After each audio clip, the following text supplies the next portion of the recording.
Have you ever seen a video of a crazy big redstone build online and wondered how one person is able to make all of this on their own? The answer is, we don't.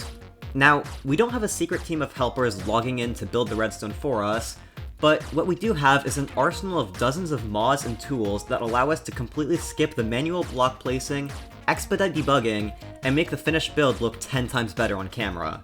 But are these mods actually required to build advanced redstone? What vanilla alternatives does the game provide? In this video, we're going to answer all of that by putting my redstone building setup head-to-head with standard vanilla Minecraft. Let's get into it. Let's start with the most common task in advanced redstone, world manipulation. If you're building a computer, you usually aren't hand building a new circuit for every single task. You design a couple of individual modules, and then duplicate them over and over.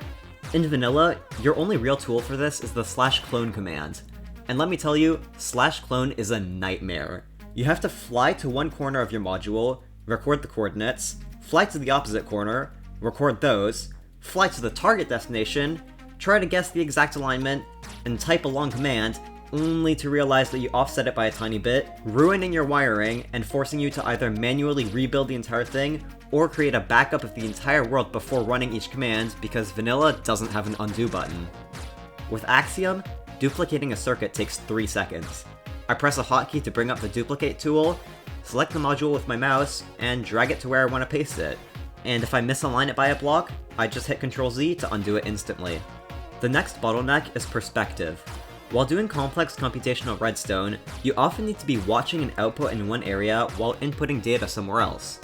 You can use spectator mode to fly through walls, but you can't actually place blocks in spectator mode.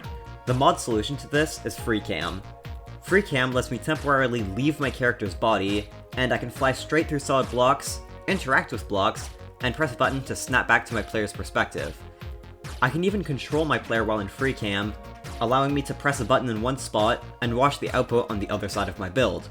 In vanilla, if you want to speed up time, you have to type /tickrate commands, but managing it on the fly is incredibly clunky, and if your build fails, finding where it broke at 20 ticks per second is almost impossible.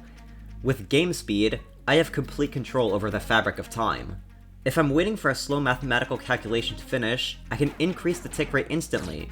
But if something breaks, I can slow the entire game down to 1 tick per second, or even step along tick by tick.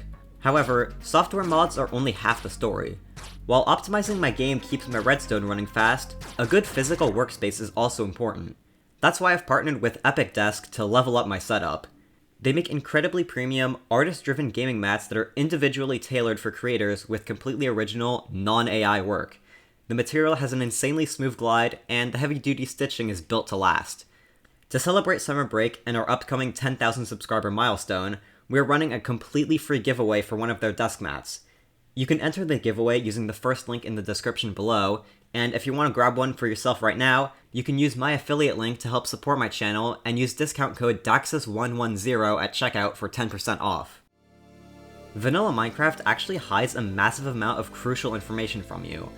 For example, if you're working with redstone dust, you constantly need to know the exact signal strength of a dust line. In vanilla, there's only one way to do this, the F3 debug screen.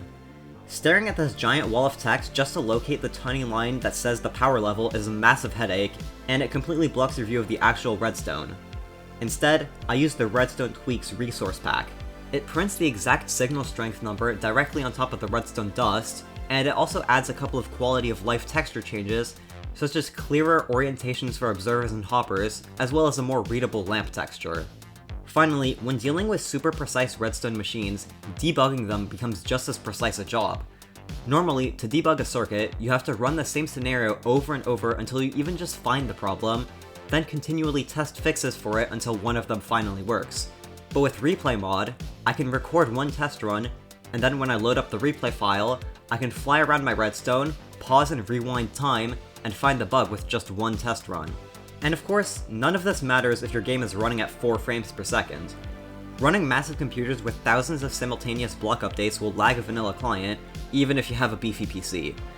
Optimization mods such as Sodium and Lithium will help keep your frame rate stable, making you actually able to see what you're doing. So, in conclusion, are mods actually required when doing redstone? No. In fact, this right here is an old redstone machine of mine that I built in vanilla Minecraft before I had any of these mods. So it's definitely possible, it just takes a lot longer. Thanks for watching, and I'll see you next time.